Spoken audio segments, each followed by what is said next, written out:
Hey, so this is day one, lesson one. This is going to focus on songwriting, structure, melody, arrangement. It's going to be a very basic production. I'm not really going too heavy on the producing techniques today. It's more focused on songwriting, telling a story, going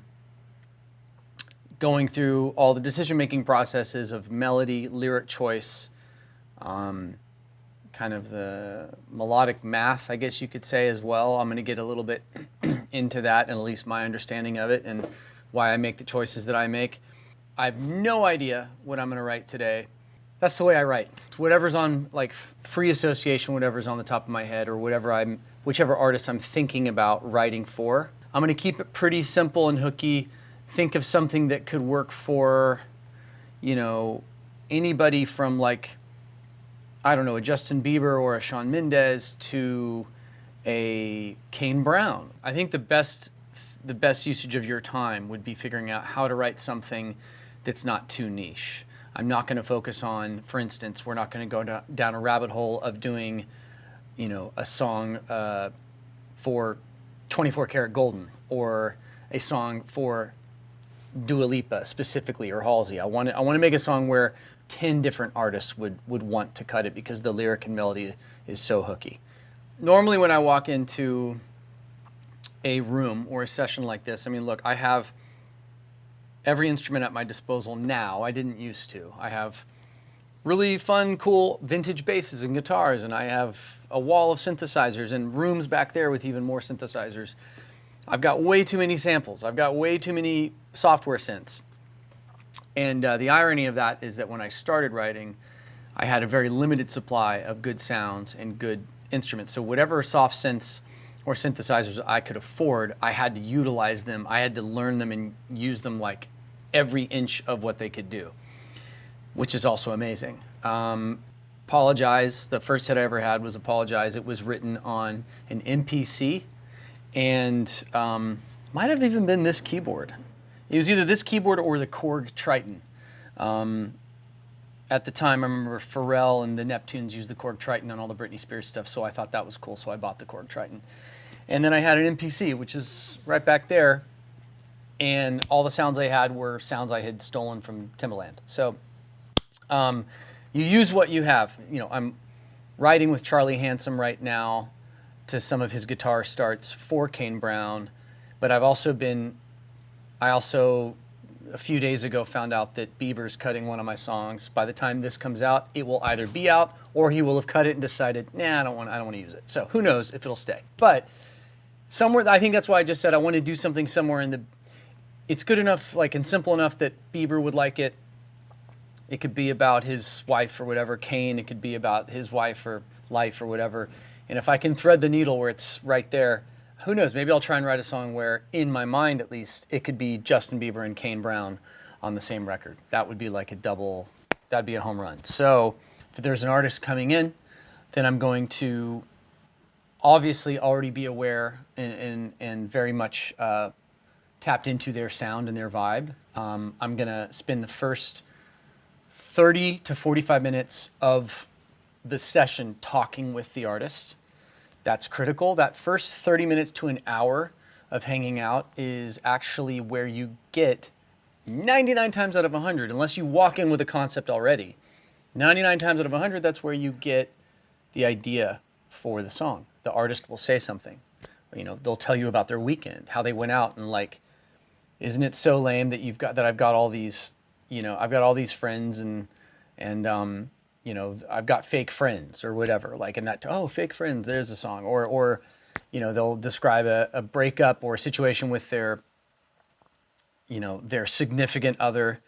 And that always leads me somewhere. I'm telling you, almost every single time, you have to get the artist talking or the other writer in the room, actually. So if you're not in the room with an artist, then the other thing you could do is you have conversation. It's very critical. Don't look at it as wasting time. Like, oh, let's get to it. Let's write a song. It's like, no. Talk it out. Talk about your week. Talk about your day. Talk about what's going on in your world, in your life. Even if you're not with an artist, the other writer or writers in the room will tell you very often, if you're listening, they'll say something. There's always daily conversation, people, without knowing it, dispense with poetry while they're talking. They just don't realize it. And you just have to be aware and looking for it and listening and writing it down. That's another thing I would advise everybody to do if you are trying to be a writer in your daily life. Listen with a different set of ears. You need to start listening to conversations, whether you're watching the news or your parents or your sister or lover, whatever. And anytime you hear a phrase where you go, where all of a sudden you go, wait a minute, there's something to that phrase. You take your phone, open up the notes, write down that's the song title. So I've been doing that for years. So I always have a backup of concepts. I can walk into a session. If we get stuck, I know that I can whip out a concept and be like, okay, I got one. It's called Hey Jude. I'm just kidding. All right, so I'm going to get into it. I think I'm going to do guitar today. I'm thinking in my mind. I'm thinking like guitar, feel good. I already kind of have a tempo in my head. And again, the only reason I'm thinking guitar or I'm thinking what I'm thinking is because I've been in the mindset the last day or two of talking with Kane Brown, talking with Skrillex, pitching stuff to Justin Bieber. What I'm going to track right now, I'm going to try two different ways of tracking I'm going to do electric guitar. I want to do just kind of like a feel-good pattern, pretty major chord progression. And one of the first things I'm going to do is, if I'm thinking Kane or Justin, I'm going to reference one of their songs really quick. I can't play it on here because then we'd have all these copyright issues, but I'm going to listen to it on my, for 10 seconds, I'm going to listen on my headphone. Actually, you know what? I don't even need to do that. I don't even need to listen. I'm just going to Google, I'm going to look up the key of Kane's latest single. All right, D major. All right, so ultimately you want to write a song in the key that works best for the artist, right? So when they hear it, God willing, they hear it, automatically they sing to it and they go, ooh, it sounds good. It's like my voice sounds good on this song. I mean, there's a psychology behind getting songs placed. Like you might write a smash, but then you send it to whoever, Adam Levine, and it's too low. So you get 10 seconds. An artist is going to listen to something, you got 10, 20 seconds. You're either going to have them or lose them. And any one of those things could sway them any way under the sun. The only other piece of advice I would say is, if you sound like garbage singing in the artist's key, then none of it matters. Sing the song in the key you sound best in. In a perfect world, those two things can coexist, right? So I can sing I can sing a song in the key of D. I know that. Kane sounds great in D. So guess what? Today's song is going to be in D. And because I want it to feel breezy and kind of effortless and not dark and foreboding and or sad, I'm going to stick to a major scale. Quite simply, minor keys are beautiful and haunting, and I love them. But I'm not going to get into crazy musical theory on my this songwriting lesson or any of my lessons. You can go on the internet and pull up Google Jacob Collier or 50 other people, and you can learn everything you need to know about musical theory if that's what you came here for. I'm a firm believer that you shouldn't be that good. You should suck just enough to get the idea across. If you get too good, you actually get in your own way. And I'm friends with a handful of insanely talented musicians who have more musical ability than I will ever have. But I have way more hits than they do. And it's not because I'm smarter, and it's not because I'm a better musician. It's because I suck just enough. And that's critical. So don't get all caught up in, oh, I don't play an instrument, or oh, I'm not a classical pianist or whatever. Most successful producer writers aren't. One of my really good friends, who I've had a number of hits with, and his studio is just down the street from me, Benny Blanco. He doesn't play any instruments. He doesn't know what key anything is in. He walks up to piano and just does that and goes, oh, that sounds cool. What is that? It's like, oh, it's an A. Let's do that. Like, it's all about taste. That's more important than musical ability. I know guys that have PhDs in music and theory, and they've never written a hit song, in their life, or even a great song for that matter. So just know that your musical ability, whether expansive or limited, has very little to do with your ability to write a hit. If you're going into country music, I would recommend that you at least play guitar. That's my one caveat to that. Remember the quote though, you need to suck just enough. So I'm gonna grab an electric guitar. I'm gonna record it 2 ways, maybe even 3. I'm gonna try it direct in, just to kind of make it sound janky. One of the things you have to remember, or at least right now, for music production, whether it's Kane or Justin, whatever, we're in this weird era where, not for all genres, not for all songs, right? But for a lot of contemporary music, the worse it's recorded, like if it's recorded poorly, like if it sounds like you recorded the guitar on an iPhone, it actually sounds cooler and more modern. I have all this phenomenal, I don't even know, hundreds of thousands of dollars worth of microphones and preamps and gear. I can record things at the highest level. And the irony is that right now, the opposite of that is kind of what's popular. Again, it's genre specific. If you're doing a Bruno Mars record, they will spend 3 months. Like if you look at 24 Karat, I'm spacing on a bunch of course, his song titles right now, but you know the songs, it's Bruno Mars.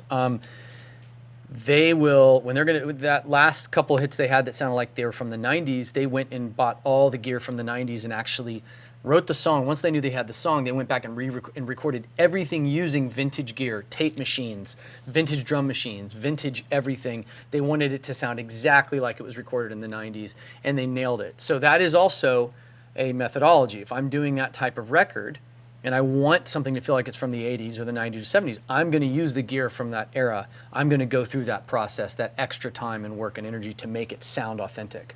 That's not what I'm trying to do today. And to be honest, the 98% of the songs that are crushing it at Spotify or on radio or whatever, they're not recorded that way anymore. Sadly, a lot of those old studios and gear are sitting collecting dust, including the tape machine I have downstairs, which I haven't turned on in about 5 years. I'm gonna record the electric guitar into I have a Fender twin reverb amp, which is my go-to amp. I have a ton of amps. When I first had money to start building my studio, I decided to kind of get one of every category. So I have like the right guitar for every tone, the right amp for every tone, whether it's a Supro, the Gibson Twin from 1979. I've got the Marshall stack, on and on and on and on and on. They all do different things.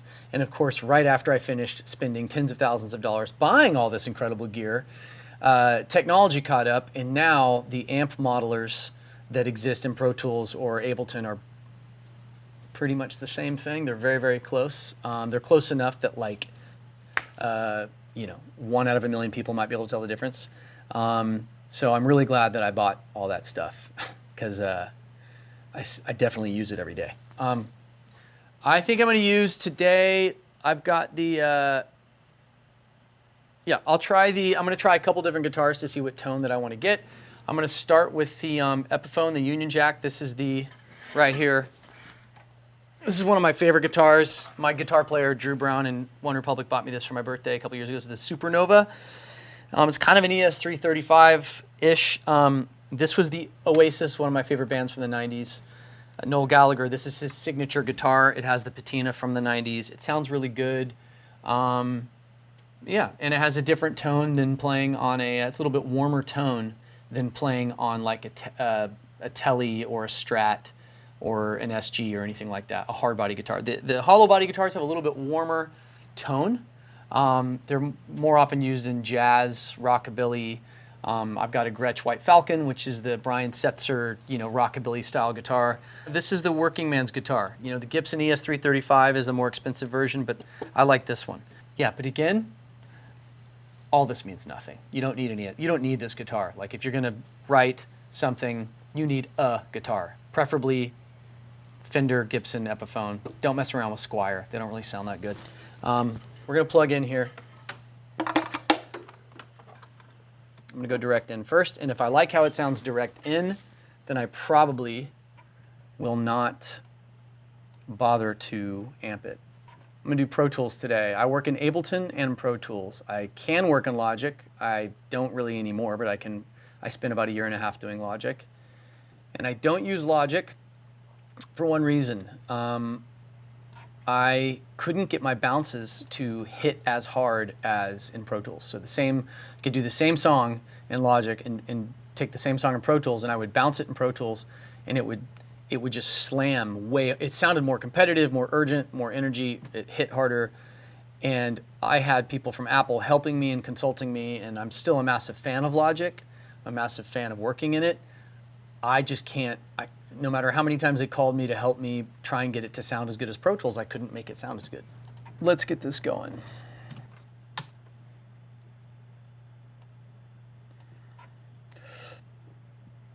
All right, so Pro Tools, going into harmonic. I'm pretty basic. I have, again, 19,000 billion plugins. I probably don't use 95% of them, and in reality, there's probably 5,000 plugins that I have that would make everything way better. I just don't have the time to sit around going through every plugin. I kind of wait till I'm in other sessions with other producers, and if I see them do something or use something that sounds ridiculously good, I just kind of go, note to self, next time I'm in my studio, I'm going to use that plugin on that. The trick to being a great songwriter is steal. You need to steal brilliant ideas that you see other people doing at all times. Amateurs copy, geniuses steal. I don't mean you copy someone's lyric or you copy their concept, but in terms of writing, if you hear a melody or a chord structure or any implement, you need to write it down or just make a mental screenshot of it. Whatever type of music it is you're trying to write, go through and look at the biggest 20 songs of that year or 20 songs of all time or whatever in that genre and write down the chord progressions, memorize the chord progressions. It just saves you time. It just saves you time. So you know what the progressions are of hit songs. It's very simple. One of the only questions I ask when I go into a session, the only thing I really care about, if the artist or the writer's like, I don't know what I want to write about. Okay, cool. I don't know what the vibe is. Okay, cool.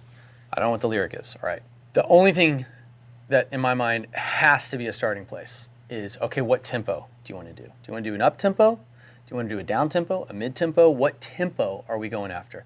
And at the very least, you can answer that. Oh, I'm in the mood for a ballad today. It's based on the weather. It's based on the weather outside. It's based on the night you had the night before. It's based on how much coffee you had.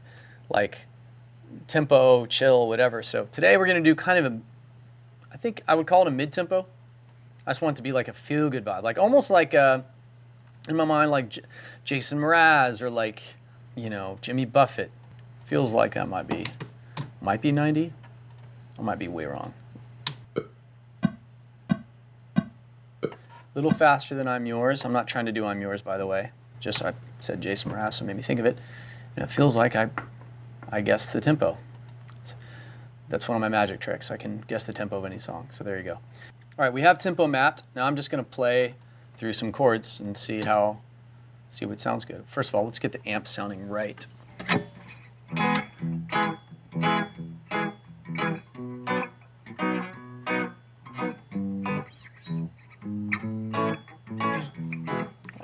All right, so that's kind of clean. I want a little more character there. Clean, I'm doing a small presence and warmth. Let's see what that sounds like. I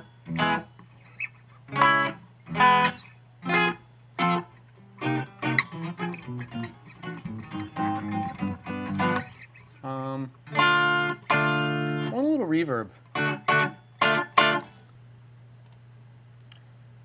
Warm vintage driver. Let's go through a few more sounds here. Why not?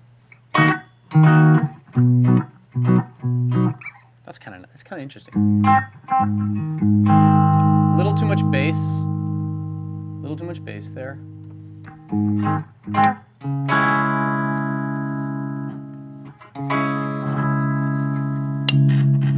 So I'm flipping between the pickups on the guitar to see what kind of sound I can get. Still a little too much bass there. Adjust the EQ here.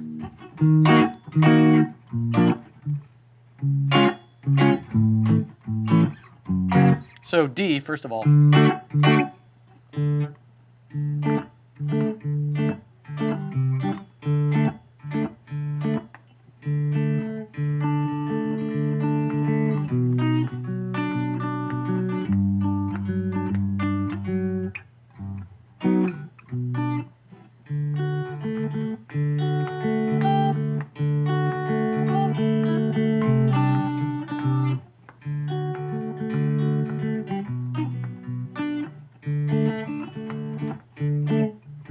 Let me think. Do I want it to be a reggae vibe?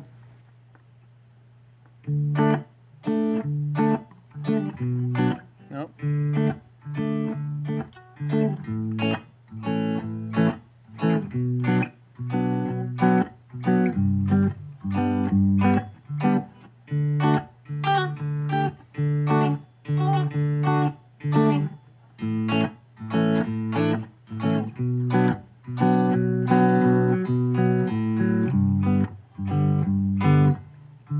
Let me think.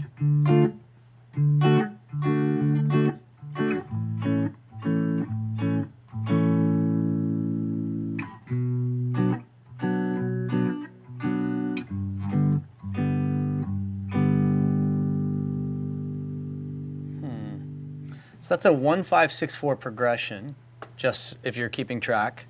And what does that mean?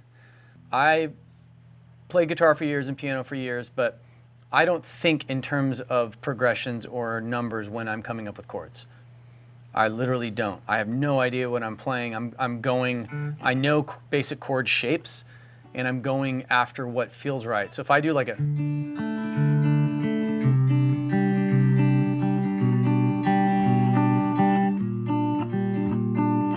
like, no idea what I just played. I just know that it sounds cool. And the second, and I'll occasionally be writing with people who be like, oh, that's interesting. You did a diminished flat 7, blah, blah, blah, blah.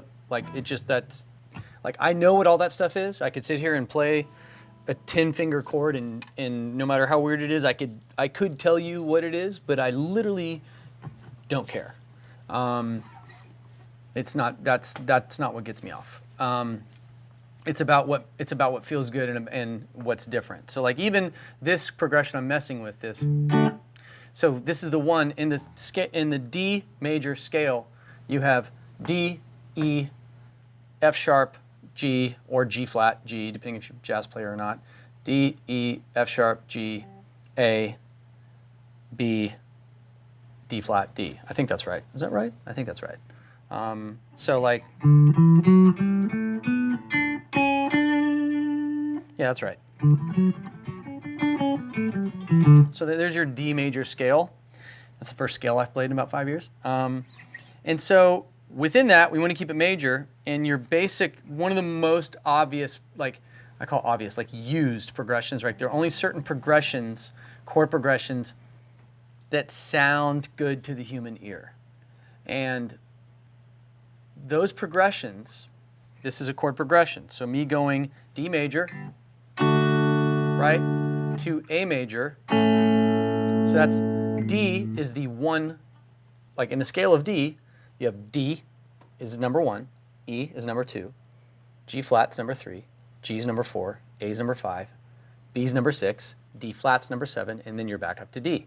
That is, so those numbers represent the chords in the progression. So if you hear someone, in Nashville, they use the number system. Most studio session players or professional musicians use a number system because it's quicker, it's easier to denote what chords you're going to. So if you have 4 bars, it might go, instead of it saying D, instead of it saying D major, here's the progression. D major, A major, F, G, that can get complicated. So they'll just go 1, which is the D, 5, which is the A, 6, which is the B, it's the 6th chord, 1, 2, 3, 4, 5, 6, 1, 2, 3, 4, 5, 6, and then G, which is the 4 chord. So that's why you'll see things that go 1, 6, 4, 5, 1, 4, 5, 6, 1, 2, 5, 6. Like those are all commonly used progressions. And the reason is they sound good. And when you're writing lyrics and melody, those progressions lend themselves to the most accessible melodies. It's just, especially if you're in the major scale, it's feel good. I could write 10,000 songs, and in country especially, they reuse the same chords like crazy. And it's because they work. It's like saying, you know, why is every Chinese restaurant I go to serve rice? Because rice works. It's amazing. And you can make 19,000 dishes if rice is the base of the dish. So that's why we reuse these progressions. When I first did Apologize ages ago, somebody took that chord progression on YouTube and then showed 10 other #1 songs that were written over that progression. Because we're all reusing the same stuff. The human ear only likes to hear the majority of human ears only like to hear certain progressions. And even those progressions change. Every decade or so, new chords get introduced to the lexicon of what people like. In the 90s, you had a couple additional chords that were in all the Soundgarden songs and a lot of the Nirvana songs. All the alternative rock had these introduced different chord variations. And those, if you play those chords now, it reminds people of the 90s. And they're like, ooh, that sounds like the 90s. Why? And because, well, that progression was used in the 90s, and then once alternative music went away, people stopped using that progression. And it reminds people of a certain time. If you're going like right,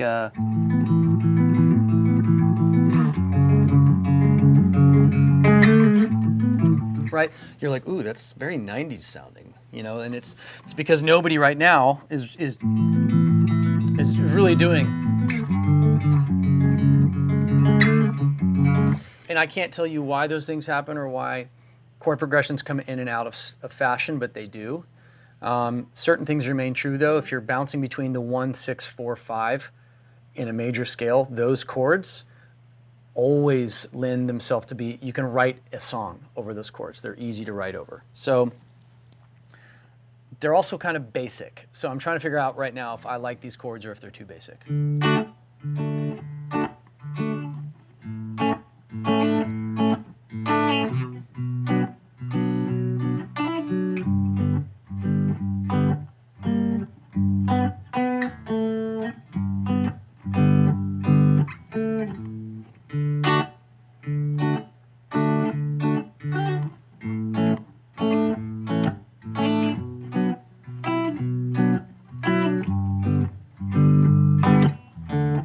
So one way I can make it a little more interesting is to dress them up a little bit instead of just going. I can like that little.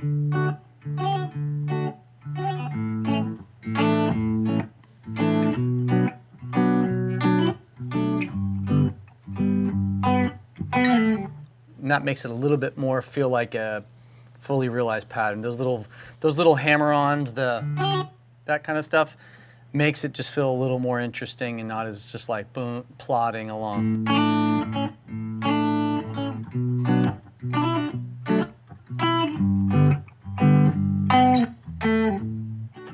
And then back to the root. All right, so I think that's what I'm gonna do. Let's see if I'm in love with this. I'm trying to decide if I think I like that. I think for now. I can know the beauty of this versus now an amp. I always prefer the sound of amps, but once I've recorded off my actual amp, I'm committed to that sound. I can't change it. The thing I like about this is I'm playing these chords. I can, if I decide in 2 hours that the guitar sound isn't working for the song or I want to change it halfway through the song, I can do it because it's a plugin. I can go in and change it 1,000 different ways. It's quicker, it's easier, it's cheating, it's great, it's cheap. All right, so I feel like I need a little reverb here. And I want spring reverb, because spring reverb is what naturally happens on a guitar amp. Like I could use, look, I have 19,000 reverbs, right? I don't know what, I've never opened most of these. R-Verb I used to use back in the day. That was like the Nice Verb Reverb 1 I've used back in the day. I've got a lot of vintage reverb emulators like the EMT 140. When I produced all the Adele stuff that I've done, I've always used the EMT 140 plate reverb because that's a very vintage 1970s sounding reverb and emulator, and on her voice it sounds vintage. It sounds like she's from a different time. So my Adele go-to reverb is the EMT 140. I don't think we need that here. Right now, the most popular reverb in every session I've been in for 2 years, everyone uses Valhalla Vintage Verb right there at the bottom. This reverb right here is a beast. I typically go, if I want like something like really spacious and cool, you'll probably see me do it at some point in this song. That's a typical setting if I'm trying to get something to be just like spacious, like 40 to 50%, and like all of a sudden you're like, you're like.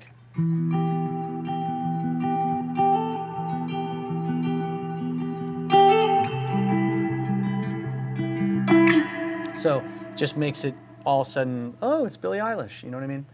I don't know, but I'm assuming Finneas uses the vintage verb. That's what I'm assuming Finn uses. Finn, if you're watching, I bet you use that. Okay, so I'm gonna go, this is, no, who needs this many reverbs? This is ridiculous. I want a spring reverb. If you're tracking guitar and you're using reverb, you can use any reverb you want to. Use whatever sounds cool. In fact, half the time, if you use the wrong thing with the right part, you create something new, and an engineer will be like, yeah, you shouldn't use that. And it's like, that's not what I would use. And it's like, guess what? I'm not an engineer. And because I'm not, I used the wrong thing, and now it actually sounds cooler. So I'm a huge believer in no rules. But for this one, I wanted to see if I can get it, if it's gonna sound right. Guitar amps, the reverb they use traditionally, if you see a Fender twin reverb amp, it's called spring reverb. You can also buy a separate pedal that creates a spring effect. I think it has some, there are actual springs inside the amp, and the amplification, the amp speaker hits those springs and they reverberate and they cause this echo effect, and so thus it's called spring reverb. So let's see what it sounds like. That's kind of the vibe I want. And the spring reverb has like a tremolo effect. It's like, yeah, it's a cool vibe. All right. How much mix do I want? How verbed out do I want it to be?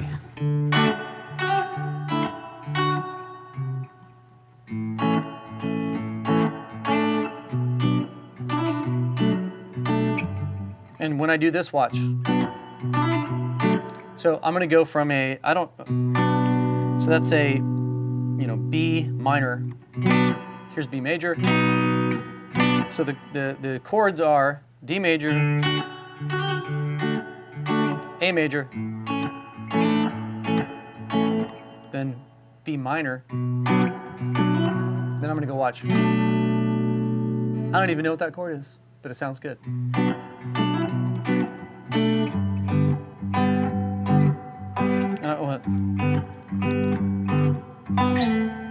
Right back up. I don't think this song will change progressions at all. And frankly, I don't know what song I'm borrowing it from. I was thinking Jason Mraz, and so then in my mind this kind of feels a little I'm Yours-ish, but I don't know if it is. I have no clue. A lot of songwriters, especially in pop, not so much country, but in pop, a lot of songwriters who have success, it's very, very common to get sued because they're borrowing, a lot of the best songs ever. I hate to pop the creative bubble for people, but a lot of the biggest songs that you're in love with were directly copied. They started as copies of other hits from previous years, and they got changed just enough that you can't, unless I told you or the writer told you, you wouldn't know that they were copied on something.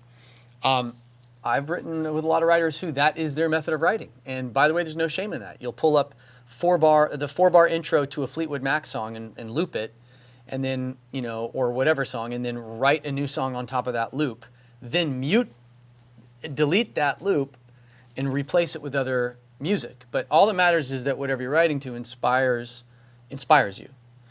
So I've done that. I've written to, taken a famous song from the 70s or 80s, fill in the blank, Sly and the Family Stone or Marvin Gaye. If you're trying to go for that vibe, you take 4 bars of chords, write a whole song over that, then replace that. But it puts you, the trick, it's a trick, but it tricks your brain into getting in the spirit of that song. So you're gonna write a record that, like Bruno might write, I want to do a Marvin Gaye kind of song. And you take a Marvin Gaye sample, loop it right over that, and you automatically end up writing something that feels more Marvin Gaye or Michael Jackson, same deal, right? Then you delete that sample or replace it, obviously enough that you're not going to get sued, and you end up with the song, and everyone's like, I love this song, or it has a Marvin Gaye vibe, and you're like, I wonder why that is, and that's why that is. The biggest producers in the world do that. I don't do that personally. I probably should do it more. I'd probably have more hits, but I don't do it that often. Not for any reason. I just never have. I've been in sessions where we do that. I'm more likely to say, I want to do something that feels like Oasis or feels like U2 or Drake or whatever. And I know that music enough. I've heard enough Drake or enough U2, whatever, that I can kind of do something in the spirit of it. Where it gets dangerous is when, like I just said, oh, this has a Jason Mraz kind of vibe, right? Well, if I then went and listened to I'm Yours, I'd be in a very, very dangerous scenario where I might accidentally rip that off. And not because I'm trying to, but I got too close to it. So I purposely avoid referencing too many songs in a session, because without fail, every time I've done that, I've had to like go back or hire a musicologist and then change the song. I end up writing a hit, and then a month later, I've got my manager, whoever, calling me saying, yo, you have to change the song. It's too close to the song I referenced. So I leave that in your hands. That's some knowledge. You can do it. You can choose not to do it. I haven't been sued in 18 years, and every other writer I know pretty much has. And I'd like to think that maybe the reason that I haven't been is because of that. I don't let myself get close enough to someone else's song in a session. If I reference it on the drive over, I'm like in a Kanye mood and I'm blasting 808s and Heartbreaks, that's fine. Then I get in the studio, I do something that has a Kanye vibe, and I know I'm not copying it. So, proceed at your own discretion. All right, I'm gonna record this. I think we're at 90 beats a minute. I'm gonna see if that's good.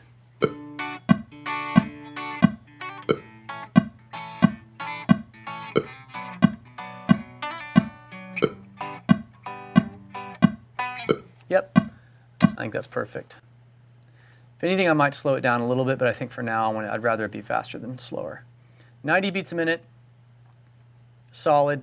90 to 95 is the traditional hip hop tempo. 93 is like if you're doing it like a hip hop record, rap, urban, whatever term you use to define it.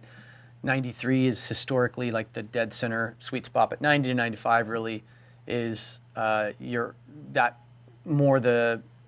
you can do a kind of a hip hop vibe on it.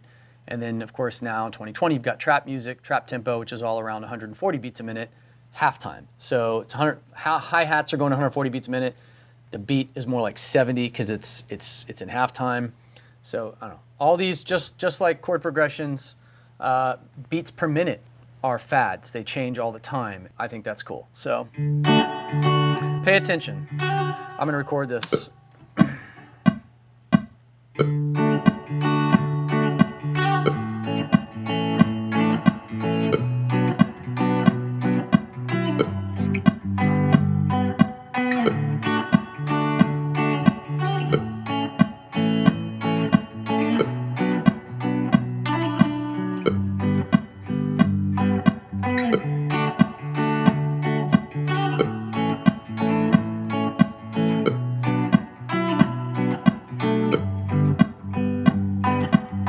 All right, I got a couple good takes, but now I hear exactly how I want the loop to be. So 2, 3, 4.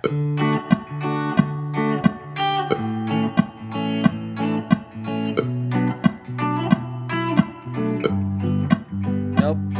So.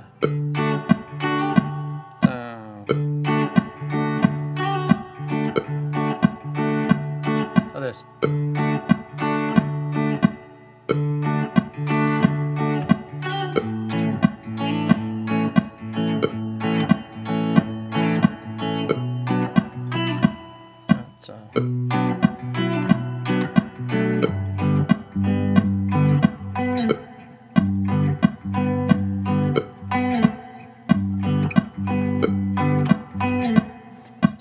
All right, so what I was doing, I obviously didn't play it perfect in a row, but I knew each time I nailed one bar perfectly, and now I can, in theory, piece it together in Pro Tools, like tape. So let's see if I can. Real quick. Okay.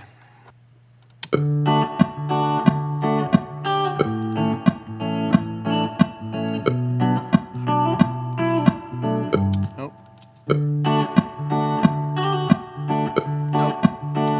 Here it is.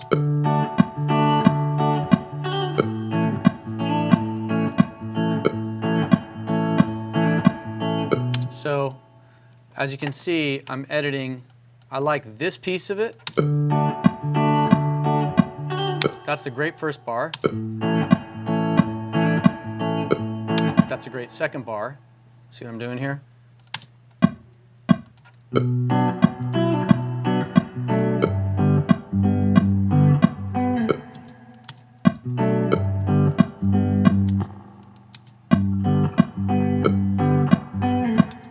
So let's see, and I think this is a perfect final bar. And wait a minute, did I skip? Yeah, I skipped the third bar, so 1 second. All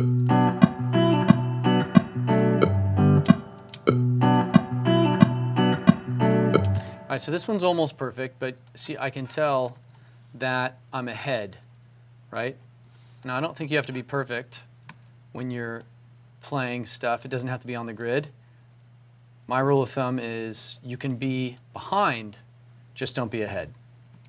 Ahead makes people feel anxiety. If you're playing ahead of the beat, if you're rapping ahead of the beat, like there's a whole trend right now of people, like these rappers that are like rapping so far ahead of the beat, it actually causes anxiety. And your average listener doesn't know that that's what it is. They can't articulate, oh, this sounds off. They don't know how to explain why, but oftentimes it's because someone's ahead of the beat. Also, it's not a racial thing or a white or black thing or anything, but I will say, in general, white people tend to be ahead, which is just not cool, in my opinion. Like, in my world, I grew up singing a lot of gospel, and then I was signed to Timbaland for a couple years, and for a number of years, I would be like the only white dude in any room, working with a lot of my heroes and icons. And I think from years of that, they drilled into me like anytime I'd be ahead, Tim would be like, "You're ahead of the beat, stop," just like kind of not yelling at me. And so like you learn quickly, all right, that's not cool. He's cool. I need to like level up, and I need to like get more pocket. And so a lot of times now when I'm doing editing vocals, if it happens to be a Caucasian singer, I do what's called the white man shuffle. And it's like, I'll take something like this. If it was a vocal, I'll take the whole song sometimes and just go and move it back. And you'd be surprised how often that works. It's kind of funny. So.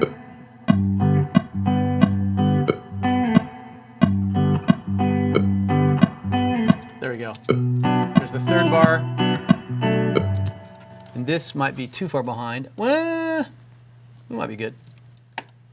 We might be good there. All right, so this, I'm going to crossfade all that so they're blended. Let's listen to it soloed out so it's not. And this feels slightly ahead. You can see it is too. So I'm going to try and nudge that back. It's all about pocket. If this loop doesn't feel good, and the other overarching theory too is every single thing that you layer into a song should feel hooky enough if you played it by itself isolated that you could listen to it for at least a minute straight and not get bored. Or better yet, it doesn't wear you out.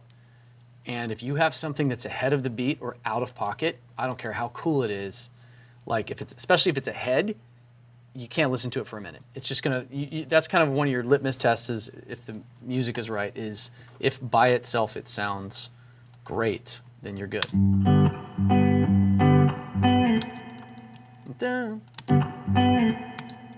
That's a little, you can see that's a little ahead.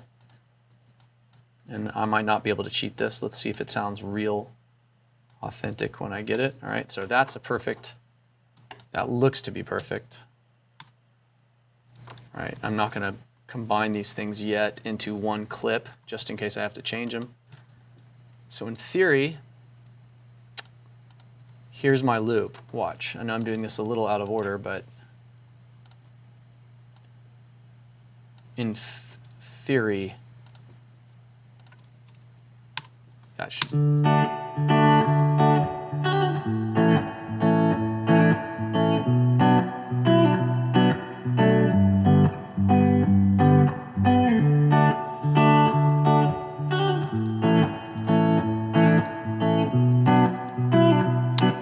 sounds a little off, so I'm going to do something kind of weird here.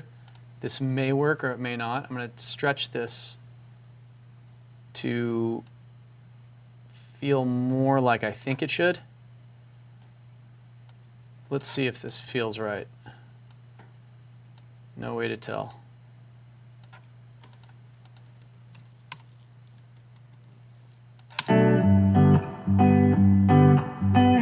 Yep, that feels better. Now let's see if it works as a loop. And in theory, this will be the basis for the whole song.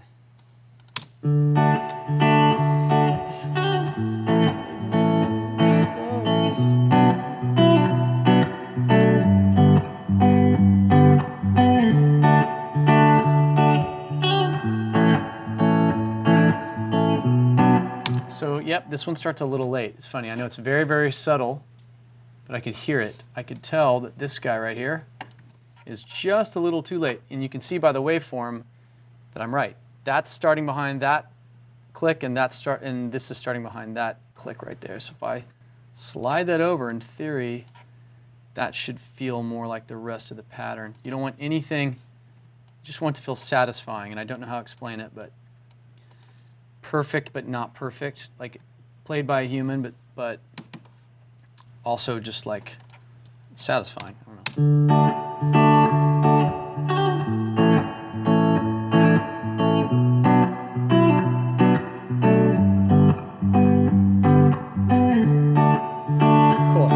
That feels good. I'm still having a little bit of an issue with the low end on this.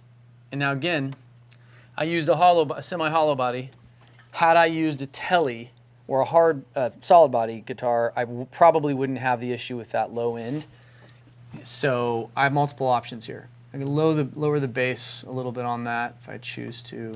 Lower the mid. I kind of want. I want to sound more. I want it to sound like, I don't know, like it was recorded in a bedroom. I know that sounds weird, but one of the things I can do potentially here, and I also want it to sound a little vintage. Okay, so I'm going to try a couple things here. I'm going to pull up an EQ. This is your basic EQ 7-band.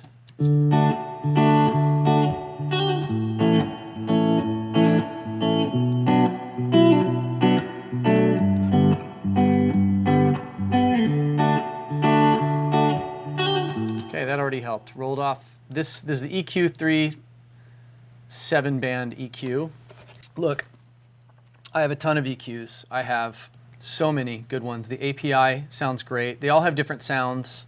I have some of the world's greatest like analog EQs over the EQP 1A, 3S, whatever.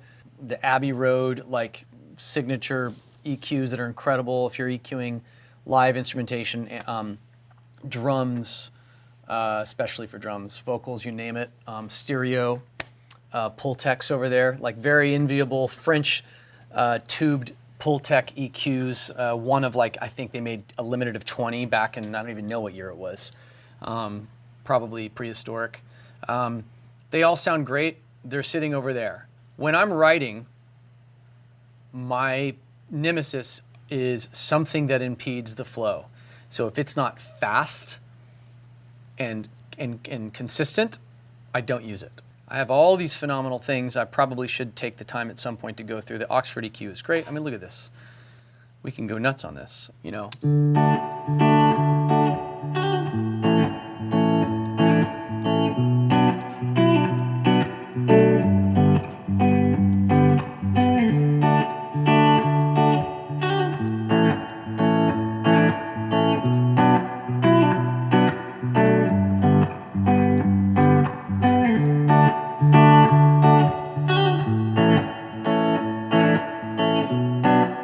That sounds better. I actually want this to feel kind of lo-fi, right? So, like, I don't want it to sound too expensive. There's something about sounding expensive right now reeks of like, that's not cool. Like, it's not cool. It sounds crazy, like, to sound like you spent 19 hours recording something. You want it to feel like like it's authentic, like you just picked up a guitar in your room, recorded it on an iPhone. That's kind of more the vibe now with a lot of songs. So look, I did this Oxford EQ. Might be a little bright.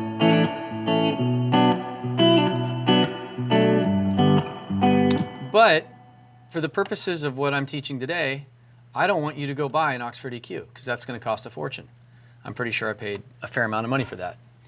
So I think that's a British EQ company, or they made boards for years. So Pro Tools comes with this, right? I'm going to make a point of trying to use the most basic plugins this whole experience, so you're not intimidated into thinking you need to have your parents, or friends Venmo you a bunch of money just so you can buy gear, because I think it's a waste of time. So I can achieve functionally the same thing with this, which was free.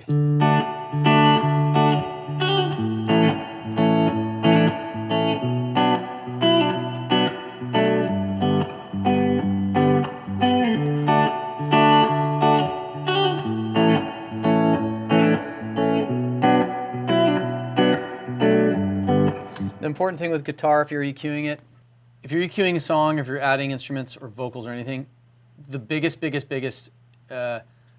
killer is too much 1K to 2K, really 900 to like 4K. If you're looking at, that means 500 hertz to 1,000 or kilohertz or whatever it is, hertz, to up to like 3-4K on an EQ band. That's the part that makes things sound shrill and hurts your ears. And if you have anything in a song that has too much of a certain bandwidth, especially in the high register, I don't care how good that song is, it could be the biggest hit of all time, people won't want to listen to it repeatedly because it just wears out your ears, it hurts your ears. I'm not going to name names, but there's a handful of really, really successful recording artists, female vocalists I've worked with that, unfortunately, they have phenomenal voices, but unfortunately they carry a lot of 1 and 2K in their voices, and I have to carve that mess out, or you can't listen to it. Like you could, if I muted my EQ on certain songs I've put out before with certain singers, your ears would bleed because that high frequency just wears you out. Guitars do it because guitar tonality is similar to a human voice. Saxophones do it. Any instrument that's in the human register vocally, can end up getting a lot of that. So I end up always paying attention to 900 to 3 or 4K frequency band and make sure that nothing in your mix or your song is overloading that frequency. And I'll automate them on and off too throughout a song. And you might have a low verse where I turn it off, I bypass it, and then only like 3 lines in the chorus that just make let's say make you wince, and I'll automate that EQ on. I actually did it 3 days ago with a male singer. Every time he sings high, for whatever reason, it just overloads 1K. So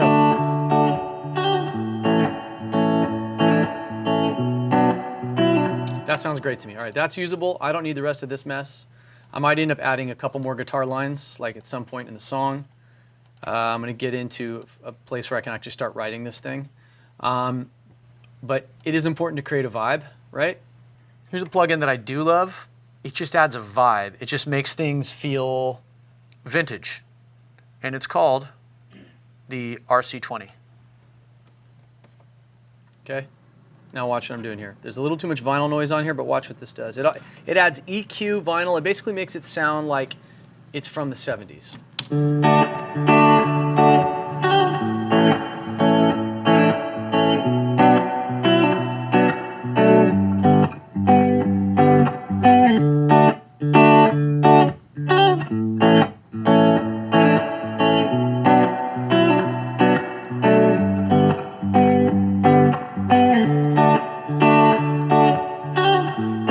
Look, you can add some wobble if you want. Watch this. It'll be like an old bad record, like.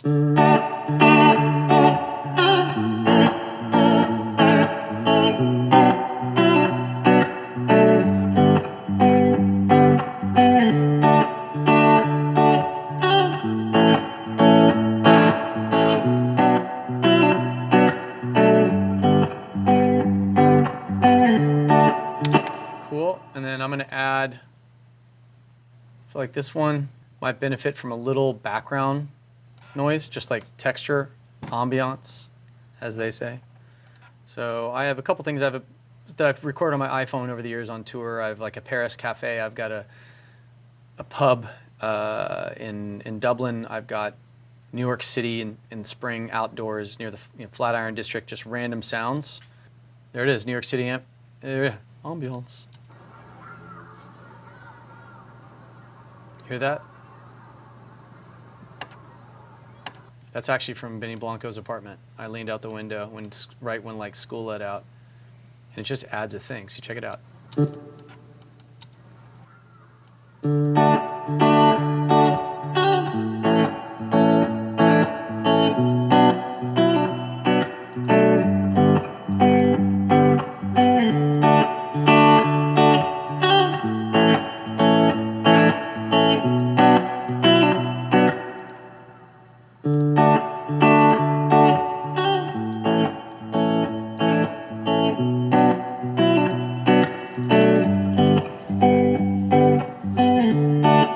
Okay, so we've got that. We're at 90 beats a minute. I got a little ambiance in the background. We got a perfect guitar loop.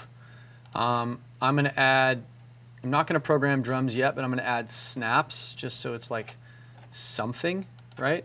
The snaps I've been using a lot lately.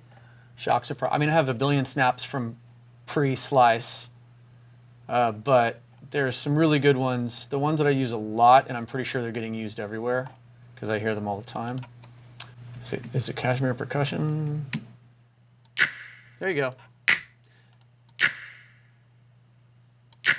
I like those. Cashmere Volume 3, Snap 08. Those are really solid. I like this kick. It's a little too big for this song, but I'll throw it in there anyway. Let's see if they got anything else that I like. I just, like when I'm looking for sounds, kind of have a general idea of what I'm looking for, but oftentimes when I'm looking for something else, I like to go through and play other stuff because I might find something. I've started entirely different song. I'll be halfway through doing a song and I'll start a whole different song based off of one sound. That might be nice though when I do hats on this thing. So there you go. I was not looking for hats, but I just found one I liked. I flip between Splice and my own sounds folder that I've slowly collated for years and years and years. I don't just use Splice, FYI. Oh, they got some Foley in here. That's cool though. That's kind of tight, actually. Actually, I like that.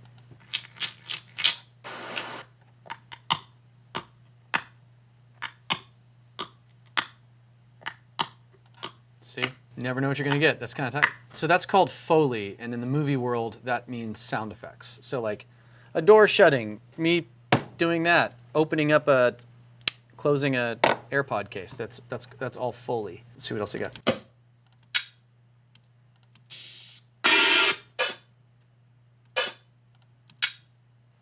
Maybe I'll use that one. And I don't think there's anything else I'm gonna need. I think we're good for now.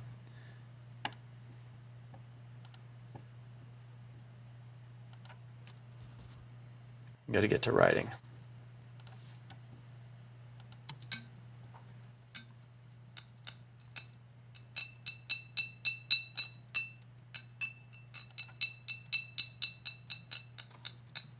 So I might end up using that as like later on in the song. Like, I don't know why. Again, and when I said Jason Mraz, somehow I feel like Jason Mraz would sample a glass bottle and put that in a song. So I'll just label that to bottle. I might use that later. That's muted for now.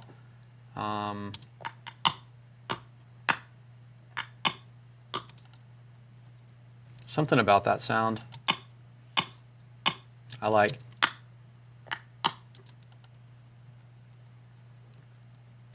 Okay. All right, I'll save that for now, and I'll just kind of remember it, right?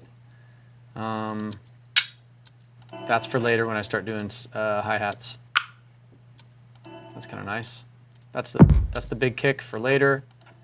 And then I got my original snaps that I was going after. See, I got all this stuff I wasn't planning on getting.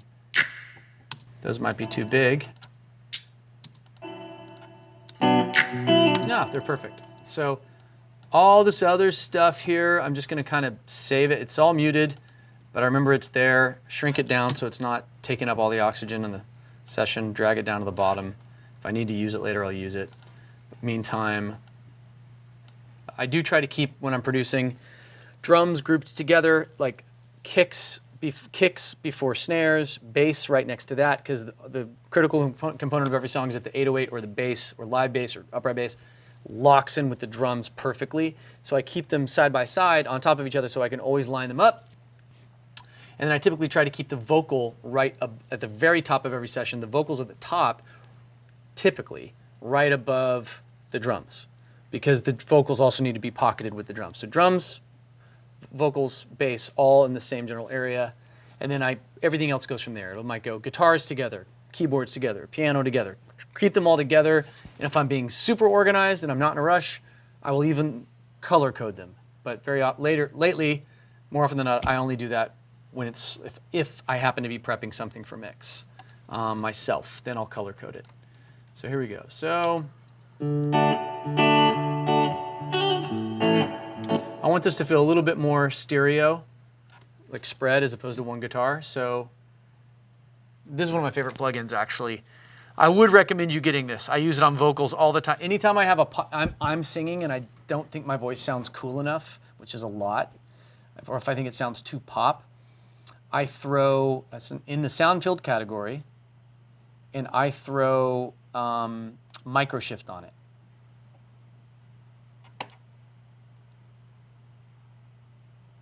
If it lets me.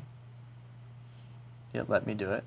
I think I lost the reverb though, so I'm gonna have to go back in and add a different reverb. So check out what this does. It takes a mono guitar.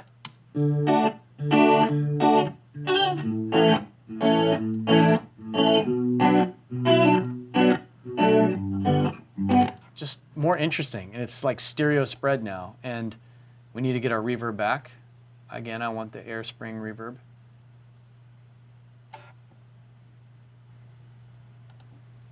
It's a different reverb, but whatever, it's stereo. Well, that sounds like trash. Hold on a second.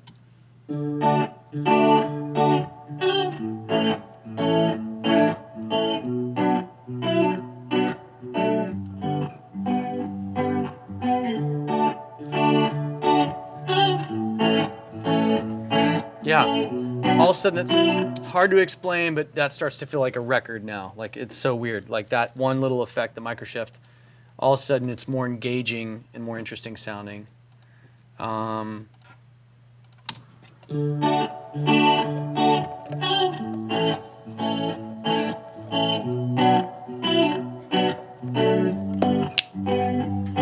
what and snap. All right, so check it out. 1, 2, snaps on the 2s and 4s, right? So that's the 2, that's the 4. You might be asking, what does that mean? We're in a 4 bar. Here's a bar, right? Bar of music, 4 beats. So it's that each grid, each line represents a number. So that's the downbeat or the 1.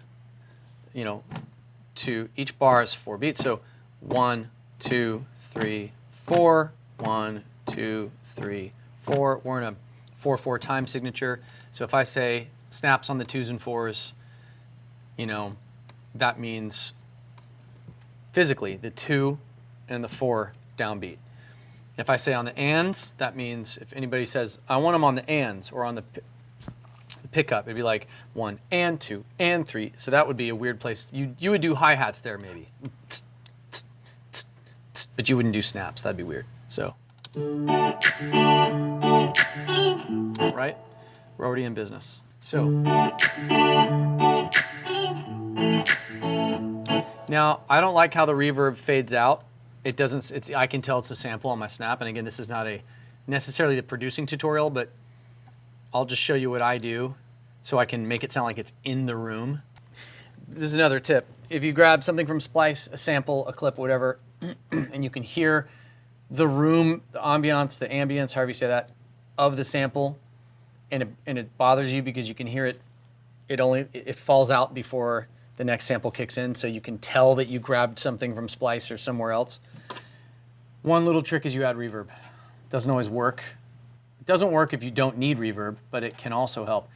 My favorite reverb in the world for gluing together 5 different sets of samples or instruments is Ocean Way. This is a relatively expensive plugin. There are other plugins that can do this. This one I just have found to be the most realistic. I've convinced myself that I actually rented Ocean Way Studios and recorded something in it because I have. And this is where the Beach Boys did a lot of their stuff, the Mamas and the Papas, a lot of different famous artists recorded in Ocean Way Studios in LA. I've recorded there a bunch. And it just sounds great. It just, you can control the microphones you're using, the distance, the size of the room. And if for some reason, where a lot of reverbs have that weird, like, not real sounding hiss or like tail to them or metallic kind of flangy thing, Ocean Way doesn't. It just sounds like you're in Ocean Way. I'm not sure how they did it. Some type of audio sorcery, no doubt. That's too much, right? That's too much. Obviously don't need that. So let me control this a little bit. Oh, we have it on 100% wet, that's why.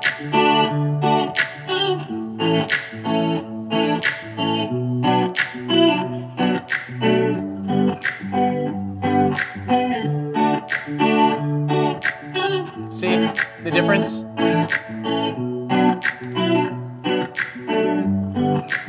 It's just extending that tail a little bit where it bleeds into the next snap, and now it feels like it's actually in a room. And if you want to fake it, one little trick that I've been doing for years, no human beings on Earth, if you want it to sound more realistic, no human beings on Earth snap with the same tone every time, right? That's how you can tell something's a sample. So what you do is you go in and you decrease and increase in 8 to 16 bar patterns if you want to be a total savage. You just at random, don't do it, don't even have math to it, just like randomly assign increasing and decreasing pitch using just basic pitch shift, right? So where you can't even articulate it, but the human ear will feel like it's more human, right? Because each one of these is now a slightly different pitch. So.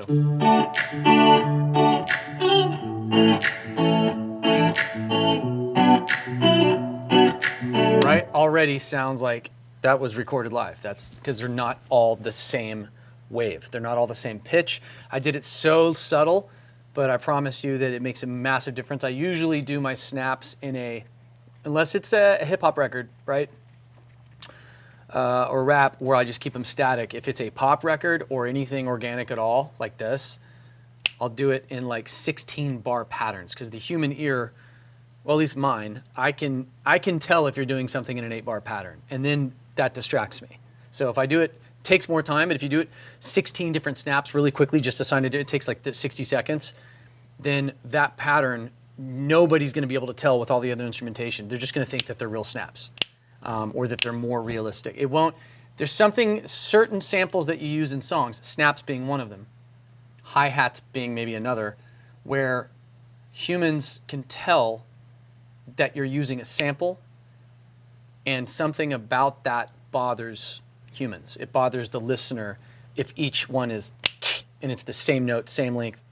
And I can't explain to you why, other than that, all the great producers I know that produce pop, Max Martin, the Swedes especially, all the Swedish guys are very detail oriented, and they will go in with a fine-tooth comb and make sure that all these snaps are slightly different.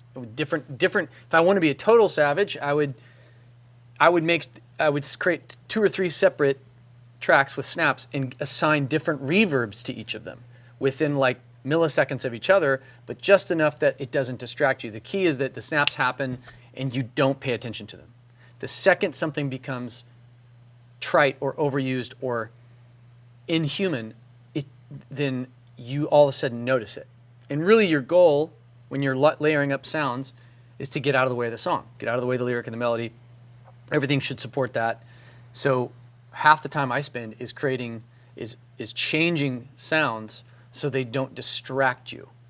And snaps are one of the telltale signs that somebody doesn't know what they're doing. If you use the wrong snaps, or you use the wrong reverb, or you can tell that you're just copying pasting it, it makes the song sound cheap. And I don't know how else other to explain it.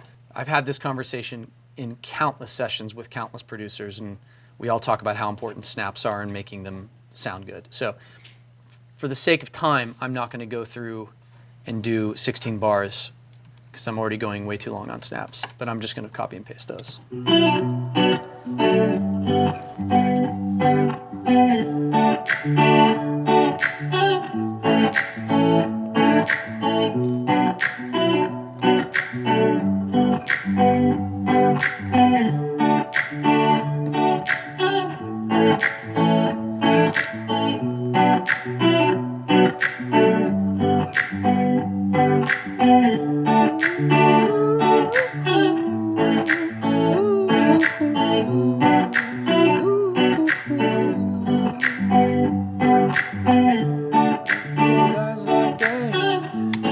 So now we have a tempo, we have a vibe. I've manipulated what I've recorded just enough and added just enough ambiance and stuff to make it inspiring, which is the key, by the way. Like, don't over add when you're trying to write, because it'll distract you. You'll go down a production rabbit hole without even having a good song, which I've done countless times. Get just enough that it's inspiring and it feels like a vibe you want to write to. If you don't have a guitar and you just want to use a synth, very simple way to do it. You have multiple options here. Let me just show you two ways you can still get into producing and songwriting without having all the beautiful, distracting things on my computer and in my studio. For the easy cheat is go on Splice. This is all copyright-free, royalty-free. So once you own these samples, you can use them to make songs. And by the way, they get used all the time. If you listen to Rihanna's first, like one of her first smashes from like 11 years ago, 10, 11 years ago, Umbrella, that entire song came from Logic. If you bought an Apple computer, Apple came with Logic. In the Logic default folders of music is, I'm not going to play it right now, but that beat from Umbrella, Rihanna, listen to that song. That beat was free. It came with the computer. Someone was just smart enough to be like, oh, this is dope. No one's used it. I'm going to use it, right? So what did I say? Genius is steal? I mean, it's not stealing. He owned it. But the point is, he didn't make it.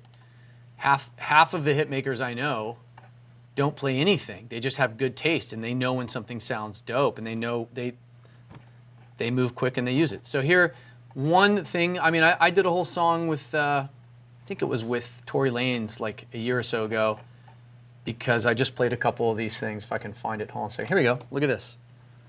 These guys play better than me anyway.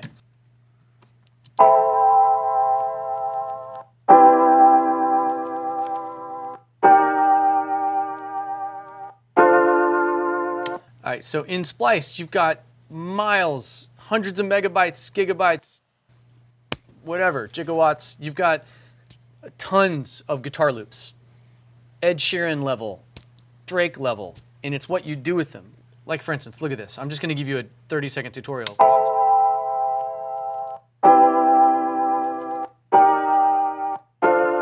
So that's a very R&B chord progression, but like, you can take these 4 chords. There's your 4 chords. Done. They sound great. And watch.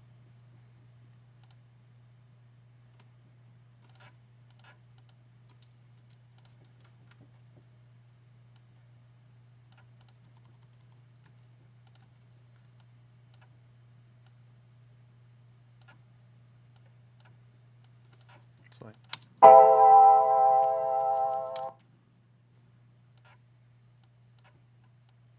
put them all on the same thing. I'd probably do a faster tempo. Sorry, 1 second.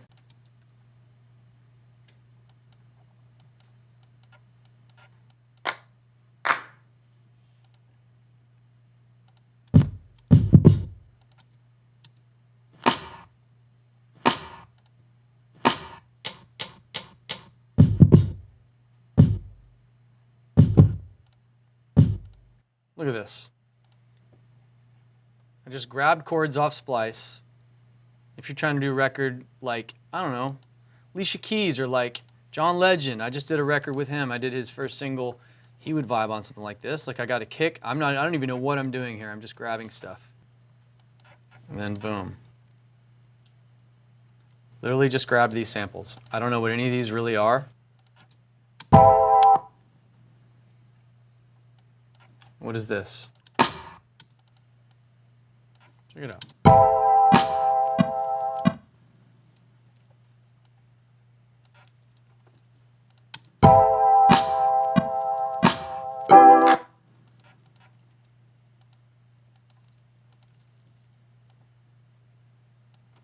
There we go.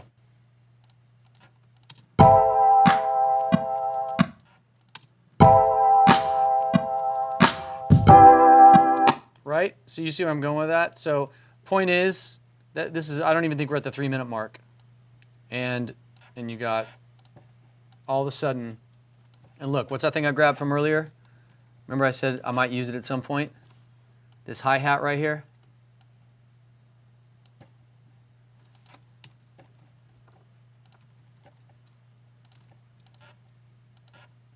I don't even know if it's the right sound. We probably want a more organic one. But like, and I said, what did I say? I say use it on the 1 and 2 and. We can swing these hi-hats a little bit too. Nudge them off of the grid. Make them have a little bit more swing. And.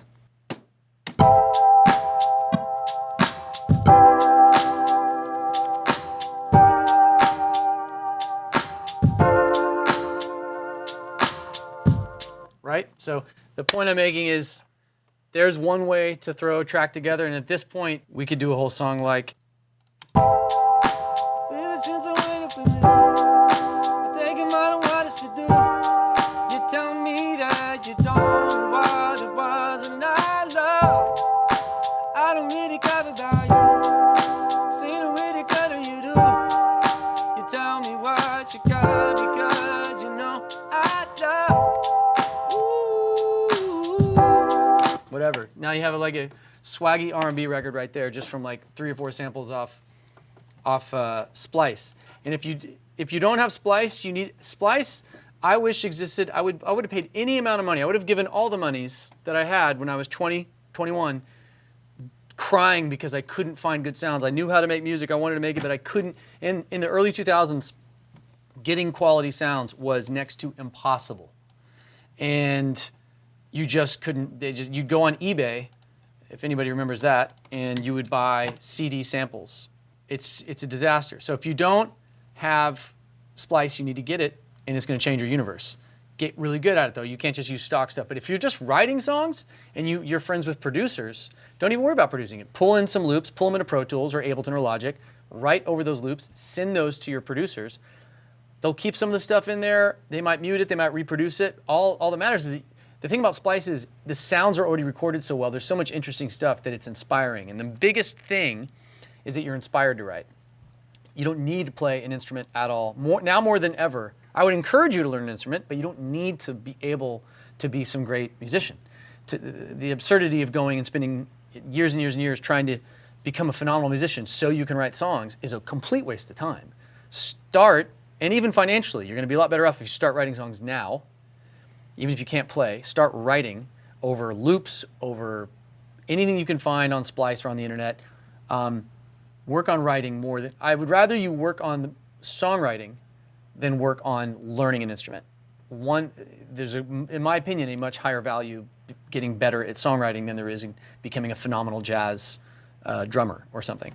And if you have Pro Tools or Logic and you can't play an instrument and you can't do what I just did, which is easy on Splice, grabbing sounds. Get a synthesizer. So what do I have here? I've got like tons of different sounds, but like watch this. I'm going to open Kontakt 5. This is one that you have to get because it comes with a ton of different instruments. You must get Kontakt. I demand it of you. And let's just do, what am I in the mood for? Alicia's Keys. Great piano, old soul funk guitarist. You've got basses here. Look at this. Let's do this. Watch this. Open a Rickenbacker bass, right? Double click on it. When you open things in Kontakt, right? You scroll here to find what instrument you want. Then usually there's a ton of other sounds within that instrument, right? I could open up other things here too. But watch. Close that out. Oh, okay. Whatever. You don't want to close. So once you have an instrument open, don't click on any other instruments. That's the one thing about Kontakt. It can only have one instrument open at a time. So we've got that bass open. Now watch this. Let's say I don't want to use this progression.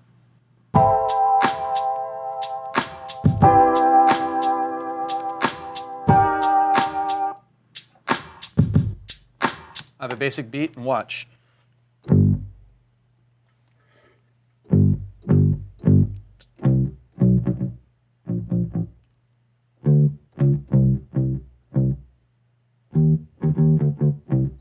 just making this up, but watch this. So easy.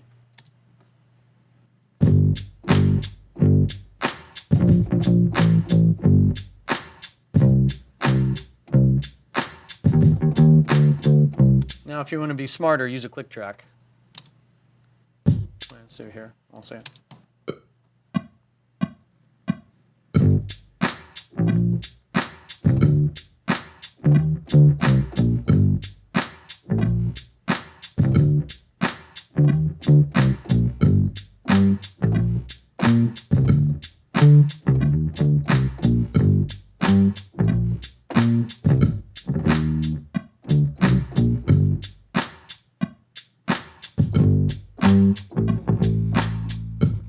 Got stuck on a MIDI note, but you get the idea. So I play bass somewhat poorly, but I can play it. But like if all you did was just, you're like, I don't know what any of these instruments are or any of these notes are. It doesn't matter. I don't know what I was just doing, you know. That just sounds catchy. All you need is a synth. And if you don't have fingers, I know at least one of you out there doesn't have fingers. If you don't have fingers, you can actually change this, right, in Pro Tools to notes, right? And if you really want to, look at that. I just double-clicked, and you can draw it in, and just use your palm, or hire a friend who has fingers, and then you can literally draw in the notes, right? Anything you want to do, just go to the draw function, like there. Right, now look, I have a bunch of notes there, and watch this. Put it in clip mode, zoom in, and now I can just move stuff around, right? This is called programming with MIDI. Watch.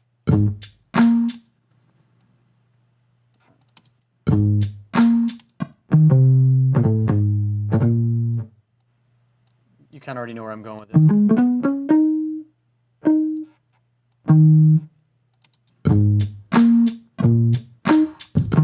You know, you get it. So you can draw in notes, you can do whatever. I mean, half the time I draw stuff in.